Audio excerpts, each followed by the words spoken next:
This is Gary Wakefield, and you're listening to Queer Life Stories.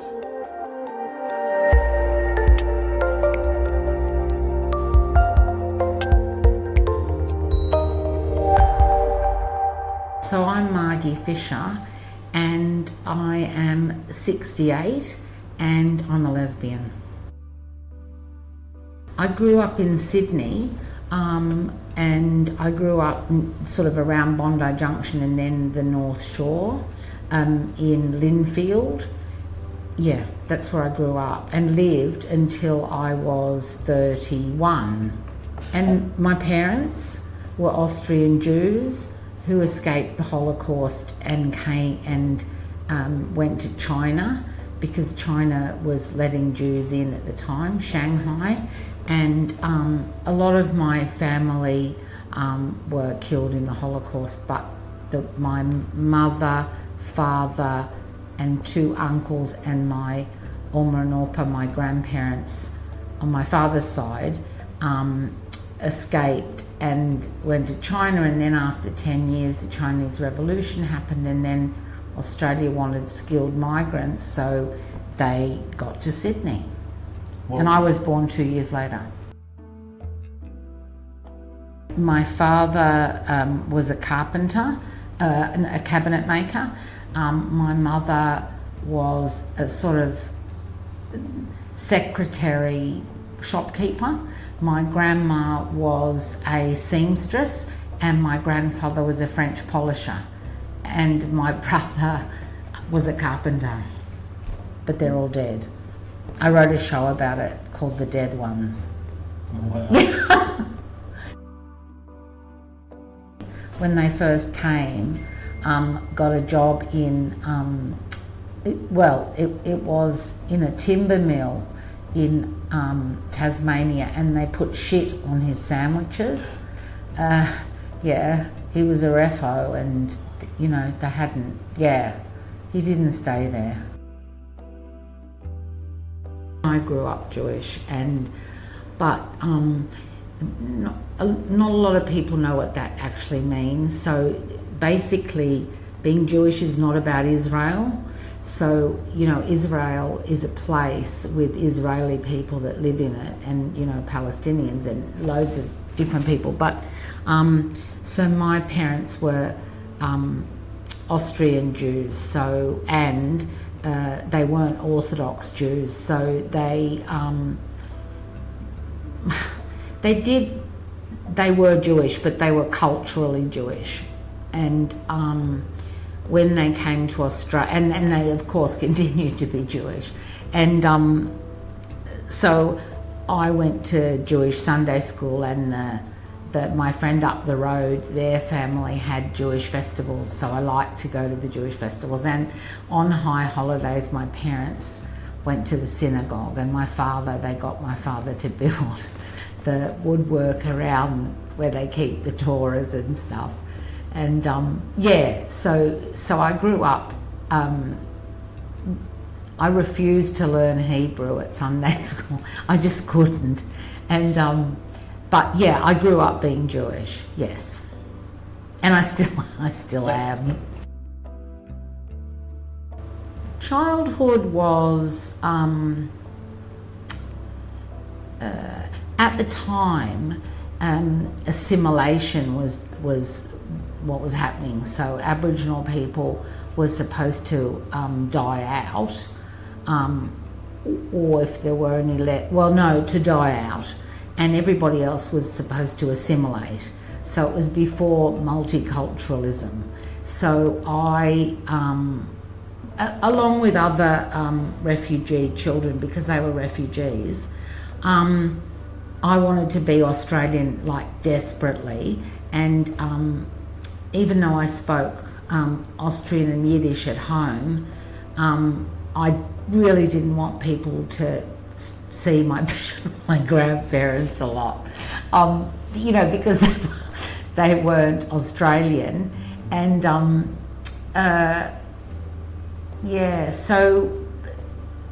so my father was a mountaineer as well, and so he was one of the first people and it was European people that that built the huts that are on the snowy mountains where people can ski tour between well, they were huts then, so they built them, and we went, you know, skiing when I was young, and I did not want to be a mountain climber.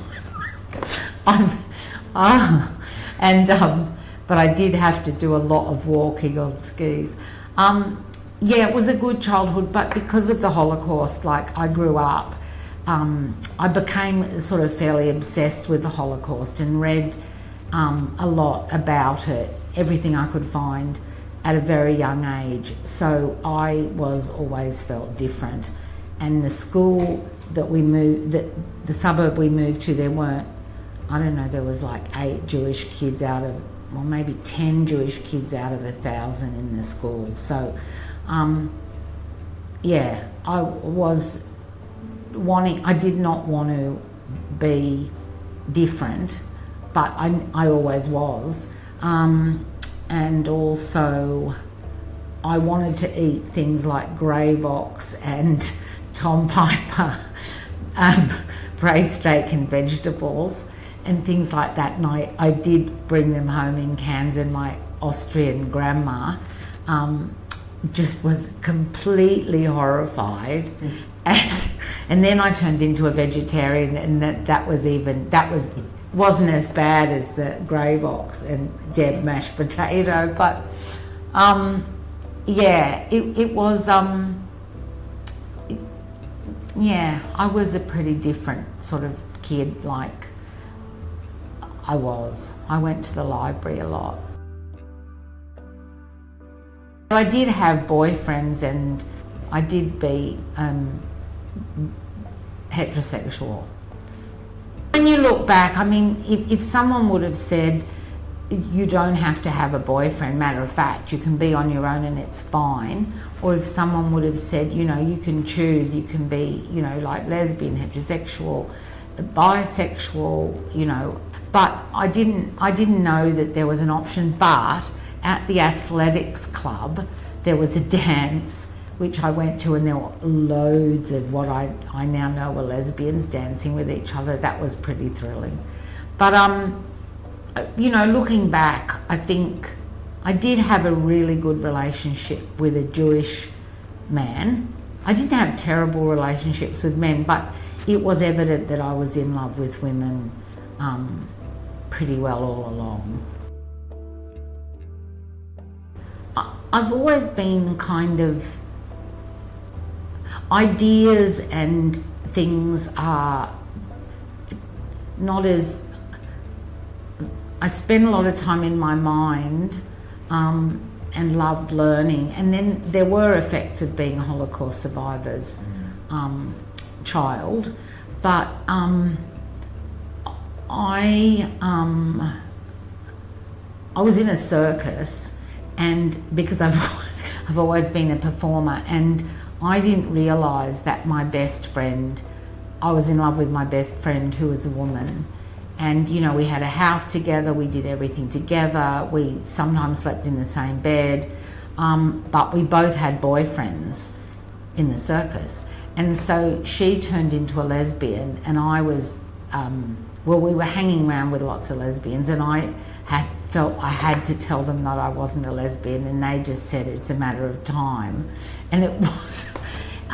So when she turned into a lesbian, and, you know, the thing was, we were possibly always, who knows, I was heartbroken soon after, because she met somebody who I realised was going to be the person she was going to be with, and it was no longer me. Therefore, I must have been in love with her all the time and thought she was my closest friend. So then I found out that that must mean that I'm a lesbian, because my reaction was so massive, and then that's what happened. Yeah. We were in the circus, and we were, this was in Sydney, and we toured around all over Australia. And so when she had met the woman she was going to have children with, which they did, quite early on, because this was the like 1983, which lesbians having children was not, like from the start, was not a very, popular thing to do. Well, there wasn't a lot happening really, from that we knew. So then I got mentally ill.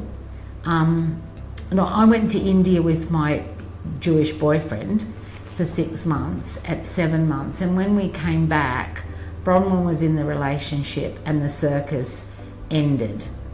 So I got really mentally ill, and somebody said, with depression, and somebody said, go to Adelaide because there's really good therapists there. And also we toured to Adelaide, so I knew Adelaide as a creative place, and I'd also done shows for adults, only, not just community shows. And so I didn't realise therapy took a long time, so I came to Adelaide, and my parents were really scared because I was really ill. And then, that's a whole other story, but then like 9 months later I got better and realised that that era of my life had ended, and I was actually now in Adelaide, and it was a good place to be. So that's how I got here. Did the Jewish boyfriend come with you? No, the Jewish boyfriend got typhoid. When we came back from India, he got typhoid, and I was really mentally ill. No, he went to Hungary because his background is Hungarian, and when he went to Hungary, I came back from India early, and that's when my friend had met the life partner and the circus ended. So by the time he got back, I was mentally ill, and he came to see me in Adelaide, and I was going, he got typhoid. The symptoms really happened when he was here, so I went to visit him in hospital. But he was fine about our relationship ending because he was okay with that. And he was okay that I was a lesbian. And he's a lovely person. And luckily, there was a doctor who specialised in tropical medicine, and he actually got better. Okay. Then he went back to Sydney. Yeah. Well, what happened was that I got better really quickly because I'd been seeing two therapists who, at the time, it wasn't really a fashion, but it was sort of pretty anti-drug in terms of psychiatric illnesses. Well, yeah. And so I didn't get better for a really long time, and I didn't sleep, and eventually they got really scared because I was sort of their responsibility. Well, I was a client and I wasn't getting better. Meanwhile, I was living with a lesbian who let me stay at her house. And eventually they sent me to a psychiatrist who went, oh my God, take sleeping pills and antidepressants and you'll be fine, which is exactly what happened. And when I got better, I started to be unbelievably creative because it was like a light switch turning on. And then I started to write a show called Ida Rosenblatt Gets Her Shit Together, which was a solo show about poo, which was very successful.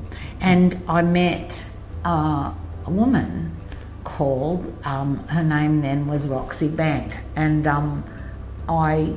we fell in love with each other. And she was also a theatre worker. And then we started a theatre company together called Vital Statistics Women's Theatre Company, with a woman I'd known, a performer I'd known before, called Ollie Black. So there was the three of us, and there were very few roles for women in theatre, and very few good roles, and well, any roles really. And there were very few women who got opportunities to be directors, production managers, technical theatre workers and designers. So we were a women's theatre company, and we got an exemption from the Equal Opportunities Act so that we could not have to employ men. But we didn't dislike men. We just wanted to work with women. And our thing was to do shows that were popular. So, we toured South Australia, we did shows in the country, we wrote our own shows, it was surprising work because it was quite varied and most of it was really funny.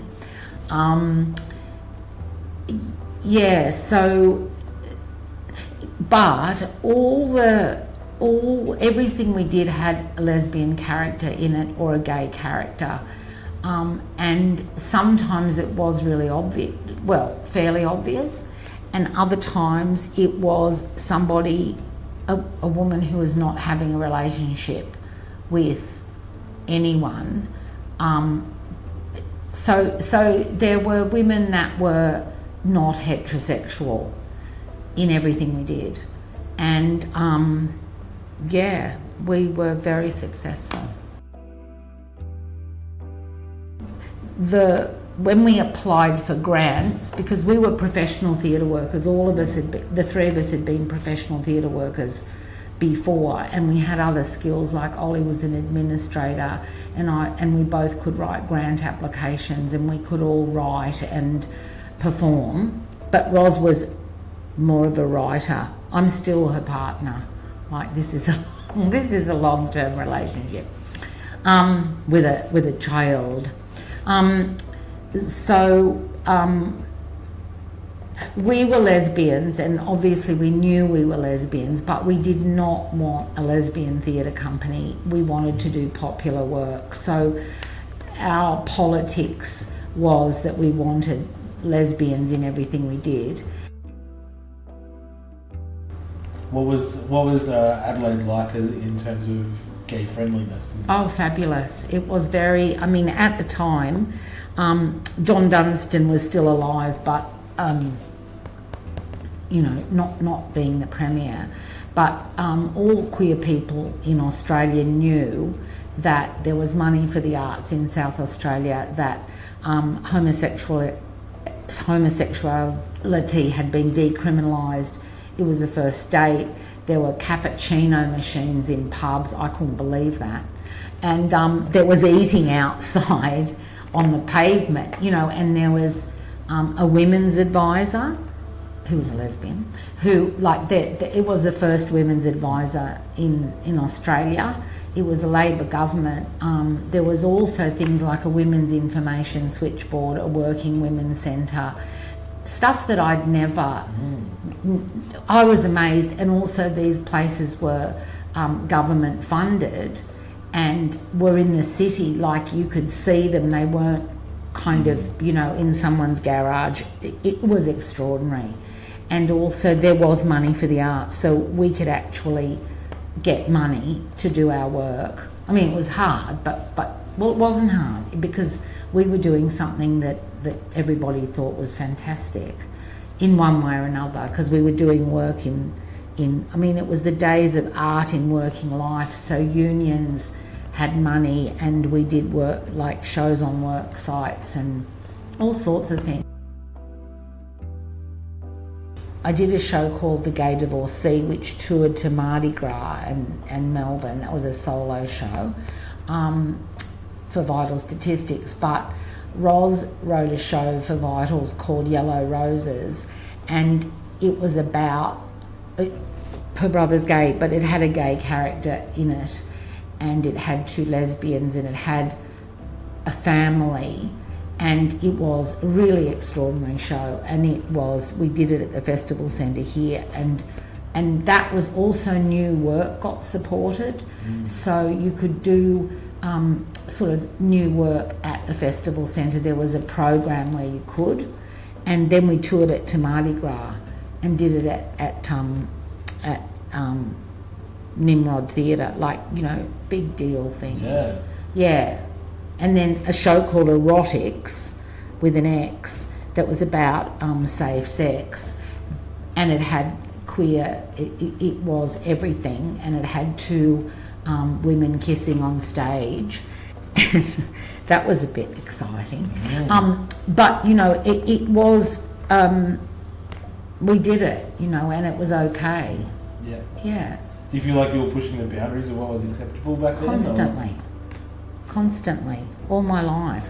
But definitely, but it was also the era where there was other, we weren't a community theatre company, we were a company that did all sorts of work, but a lot in the community, and there were other community theatre companies like Junction Theatre Company. So the arts have been decimated in South Australia and, you know, nationally, with the government, the current government getting rid of the Department for the Arts federally, but there was money for the arts, and so yeah, there isn't now. Well, there is, but in that era there were second tier, they're called theatre companies, so not the state theatre company and the opera and stuff, and that was thriving.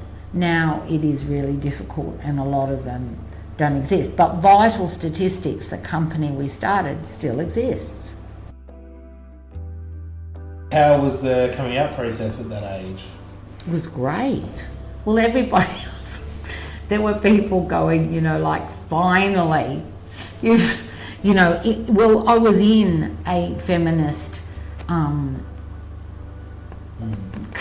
community, not, you know, hanging around with people in theatre that were queer, except we didn't use the word then. So coming out was sort of completely simple. And you know, of course it would have been much harder if I was coming out when I was, you know, 16 or in my, you know, 20s, because I was more myself, and I was you know, more confident of who I was, and that makes a massive amount of difference. When I told my parents, they were not happy, but my brother, was my brother dead? Yes, my brother was already dead, and so I was all they had, and they were very upset that I wasn't going to have children. However, then I did. But my father was dead then. I wasn't the birth mother, but my mother did end up having a grandchild when she was 87. But no, it was actually harder coming out as a Jew than it was as a lesbian. Wow. Yeah, in amongst queer people. Okay. Yeah. Is there a stigma around homosexuality in Jewish culture? Well, there's no such thing as Jewish culture. There's Jewish cultures, and there's Jewish religion, and there's Jewish spirituality. And so, for instance, I belong to the Progressive Synagogue in Adelaide, although I don't go hardly at all, and the rabbi is a woman, and she's not a lesbian, but she's always was completely cool with with gayness. And you know, there's gay queer synagogues in America, and there's lesbian rabbis, and there's gay rabbis, and there's transgender rabbis. The transgender ones are more recent. However, in the very orthodox Jewish communities, which are the ones where the men wear the big hats and have their taluses hanging out and have got long sideburns and all that stuff, absolutely not. It is not okay. However, I was never in the Orthodox community, So the Jewish community, the progressive Jewish community, were fine. It was actually other queer people that were not fine.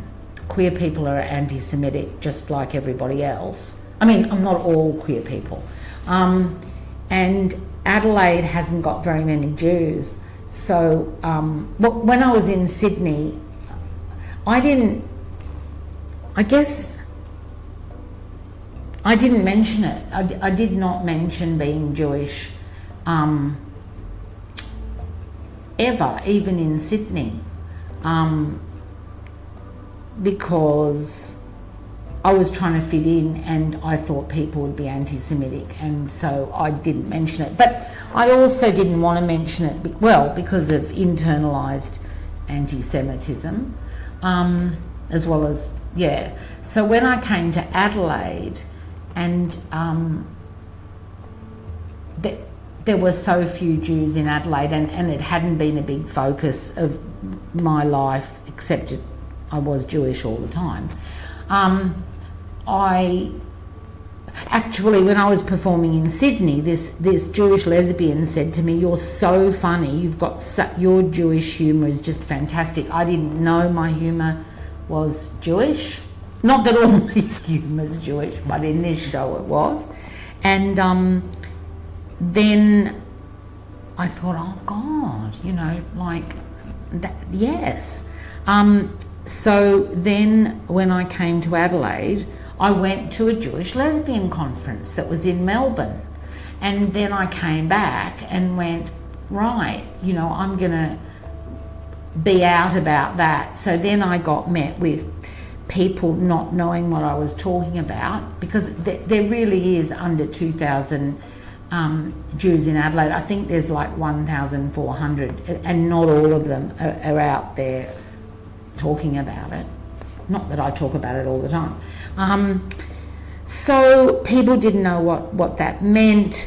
People thought that meant that I was pro-Israel, and that's a complex subject, that I was anti-Palestinian, that I was some sort of rare breed. So it was harder. Funny, isn't it? Well, I met Roz because she was a theatre worker and she was performing, and I thought, she's a really good performer. And she was hadn't had a girlfriend for a few years, which was really great, because there wasn't that kind of on the rebound sort of scene. So that's how I met her. But before that, I'd had a few short-term lesbian relationships. So that was really good, because I wasn't, a lesbian virgin, because that's a whole other scene. So I met her. She was a soccer player. That was impressive. I had a blue van. She was impressed with my blue van. We both wanted to do theatre. She saw me perform in Ida Rosenblatt Gets Her Shit Together. She was working as a lighting operator on that show. We started, we were terribly excited by each other. And she was living in a lesbian household, and we fell in love with each other. That's the story. Yeah. So you've been together for how long? I think it's 34 years. I know. It's amazing. It is amazing. It's amazing to me. The really good thing was that we were ourselves to begin with. I mean, Roz had also had more relationships than I had, and had been lesbian all her life. So she was very sure of who she was, and I was just really happy, just beside myself with sort of happiness. We were being creative together. However, that we did split up for a while, because we were doing everything together all the time because we were in the theatre company, and I was a producer of her work, which meant that I had to hassle her. I knew what she was doing at home, you know, like in terms of as well as at work, and it was not good. That doing, I mean, people in relationships, you know, can get to doing everything together. However, this was work as well, and so the psychiatrist said. Then I got mentally ill. And the psychiatrist said it was a healthy reaction. It wasn't my idea, because we had to separate. Like, we had to separate who we were really clearly, and after that we didn't work together, which was really great. And I stayed at Vitals, and she started writing for television and went to live in Sydney, and I left Vitals and started Feast.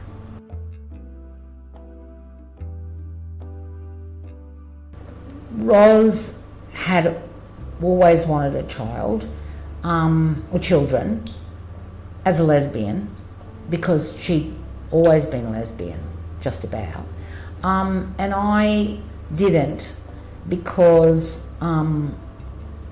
I think that was just, it was still, now we're talking 1997. It was still not, you know, everyone wasn't doing it, but I felt like, you know, we were living a life. No, she'd wanted a child before that. We were living, you know, a kind of theatre life where we were travelling and working, and I just sort of didn't want to do it. But eventually she said, I'm going to have a child with or without you, so make up your mind. So I did make up my mind to do it. So then followed the process, and that was hard and took a few years, and then through you know, known donor, through IVF, and Ros was living in Sydney because she was working on the television, being a television writer, and you had to live in Sydney, and I was in Adelaide working in Feast, the queer festival, and I came and went, and lesbians had access to fertility clinics in Sydney at that time, without shame or pretending. And then Ros got pregnant, and that was great, and she was 42, which is a big deal, because that's you know, obviously near the end of when you can do that. Well, she was 41, she was 42, and she had Ruth, who was born in 2000. So now she is 20. I understand that thing now of, she's my baby and all that, because that's what my parents said. So absolutely, it is something where you look back and, you know, not with regret, but kind of like amazement that journey happened. And there's so much, you know, it was an amazing journey, but it's still continuing, because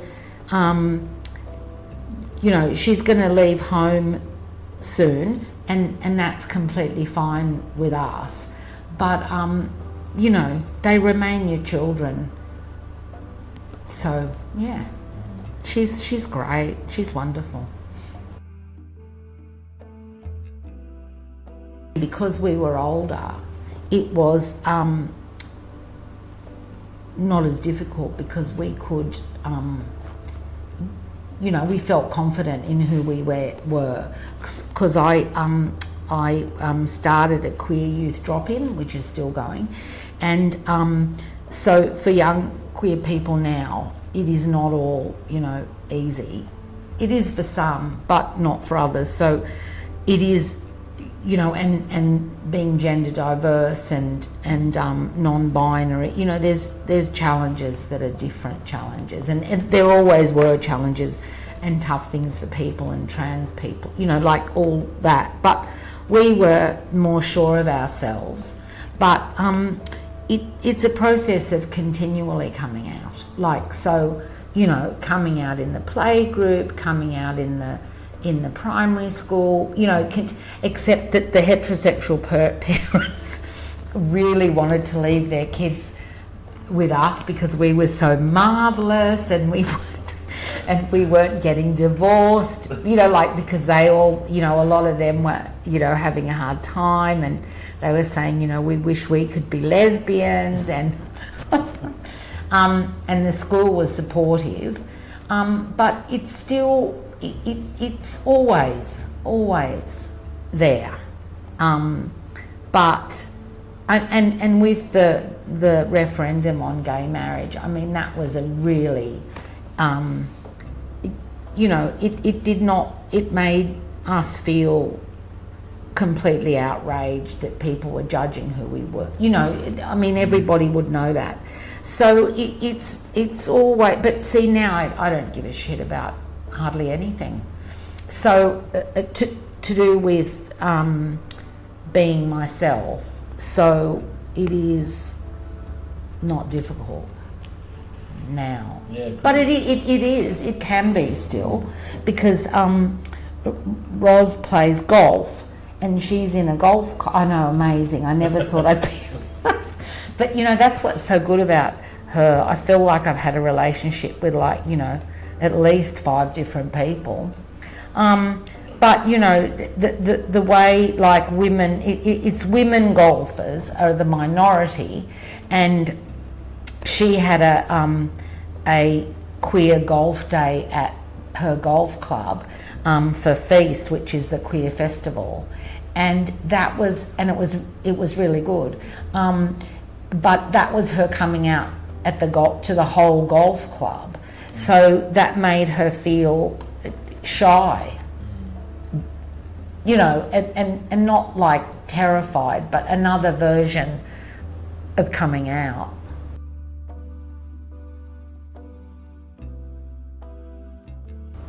Tell me about Feast. How did that start? Well, so I'd finished at Vital Statistics and I got an award called the Ros Bauer Award, which means that you get money so that you don't have to work for a year and you don't have to produce anything, which is really great. So it's not a massive amount of money, but it's enough. It's gone up now, which is really good. So I had a year and I was thinking, why hasn't Adelaide got a queer festival? And that's because I think, well, there's many reasons, but one of them is because of Don Dunstan and all that progressiveness, that there was not as much reason for queer people to fight for their rights because they had them. That's not to say there wasn't discrimination and 50 million other bad things, but a festival hadn't arisen out of protest. And also Adelaide, see, it was much easier for us because we didn't come from here. So I could see the advantages of Adelaide and go and ask everybody to help with things because I could see the networks of theatre and queerness and all the rest of it. But it was harder for people in Adelaide because it is a relatively small place. And also I was aware that with having a Pride March, people were nervous in case their aunties saw them out on the street. So I thought, well, it's time, you know, and lots of people got really excited. And then I had 2 gay men and a lesbian who I knew through the arts, and we just went, let's do it, and we did. And what year was that? 1977, so it's now 23 years. And you were involved with, are you still involved with Feast? I've just finished. Okay. But I mean, I was in, the 4 of us were co-artistic directors, and then Luke and I were for a few years, and then Luke left, and then I was I'm kind of slow to, I stay in things. I'm a sort of, I don't know, dedicated, like, I don't like change, so therefore I stay. No. When we thought, we're trying to think of a name, which is always really hard, Mardi Gras and Midsummer are not names that really say queer, but people are used to them. So Feast was the one we came up with because it was a plenty, like loads to choose from and enjoy. But people thought it was a food festival, and fair enough. And people have said, you know, like it needs to change its name, and maybe it will now that I'm not there. So it started off as a multi-art form festival from the start. It started off with government funding because we could apply, we knew what we were doing. It wasn't very much, but to begin with, it's still not very much compared. But we also, like, between us, knew the arts community, so we could borrow things, we could ask people for favours. So it was, you know, every art form right from the start, and really good quality stuff. And it was, you know, Robert Desay wasn't famous yet, and a whole load of people were just, that are now, you know, Christos Tsiolkas wasn't famous, well, he was a bit famous, but it was just like, so a lot of people were burgeoning, like the scene of queer novelists and poets and stuff. It was a flowering of that stuff that we could tap into, and also, of course, because Adelaide hadn't had a queer festival, it was just thrilling. There had been one event that had continued, that it was called Picnic in the Park, so there was a celebration, and of course there had been, you know, queer events and everything, but there hadn't been a festival. Yeah. Feast was very, from the beginning, worked with queer Aboriginal and Torres Strait Islander people, like actually far ahead of other queer festivals, and that community development projects have always made Feast very different. So because of the founders' background, because we were community artists as well as performing theatre artists, that thing of initiating projects with people in queer communities and then doing them, and that can be visual arts exhibitions.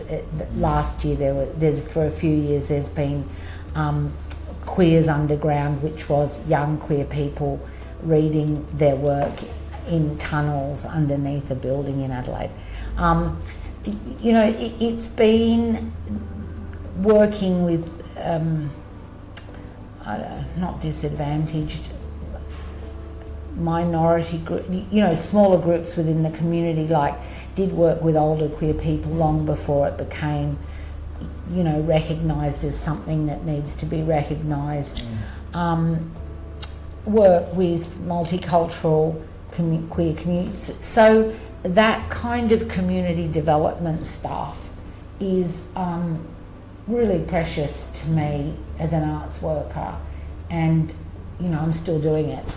But yeah, I think that's important to say. I've got to mention Gay Bingo.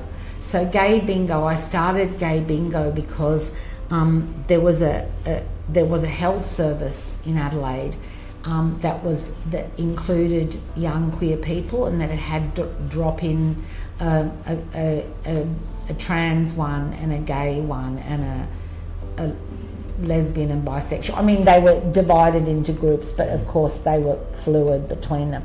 And Feast did projects with them. And then they closed the service down, and then I couldn't stand it, so I thought, fuck that, I'll just start a drop-in. So I did, and but I was on the board of Feast, and they said, like, why do you want to have a drop-in? Like, that's not what we should be doing. And I said, well, you know, it's really important, and they are an audience. So they said, okay, but you have to, and I said, I will apply for money. I won't take away money from Feast. And then it's hard to get money. So I started doing gay bingo. So I've been doing gay bingo for 6 years or more, working with, you know, other, like a drag queen and a compere, and those people have changed, and we do that for nothing, and all the prizes are donated and all the money goes to the drop-in. So it's a great way of funding something. And sometimes, like, I'm going home to write a grant today, but that's not my Feast work.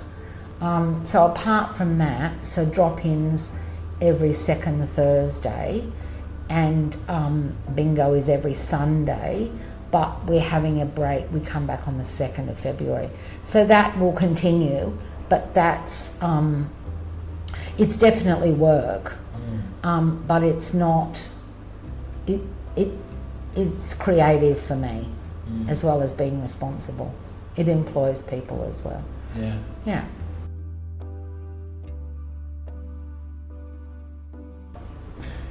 Get support, really. I mean, yeah, find help. I mean, yeah, and be proud of who you are, and yeah, find kindred spirits. There's a group in Adelaide called Kindred Spirits, which is made up of trans and other people, you know, and everywhere there is that there is now in Australia. And then there's also things like Rainbow Amnesty. So in terms of looking outside of the struggles here, I mean, God, around internationally there's plenty. But yeah, the message is, if you're feeling good, there's plenty of things to be doing and to just live, really. Brilliant. If you're struggling with your own mental health, please contact Lifeline on 131114 or Beyond Blue on 1300 22 4636. Both services are available 24/7. If you would like to tell your story, share your experiences, or would just like to get in touch, please email us at queerlifestories@outlook.com. Or you can find us on social media, Facebook and Instagram. Just search for Queer Life Stories. This podcast is a no-budget, one-man operation to produce, but you can support this podcast by donating or subscribing to us at Patreon. That's patreon.com/queerlifestories. If you're listening in Tasmania and would like support regarding your sexuality, gender or intersex status, contact Working It Out on 6231 1200 or find them on Facebook. Q Life provide anonymous and free LGBTI peer support and referral for people across Australia wanting to talk about sexuality, gender identity, relationships and more. They're available 3 p.m. to midnight every day on 1800 184 527, or you can web chat with them at qlife.org.au. You can hear future episodes of Queer Life Stories on Apple Podcasts, Spotify, Stitcher, or wherever you get your podcasts from. Please follow, subscribe, rate, review, and share. We will be back soon. Thank you for listening. Take care of yourself and each other.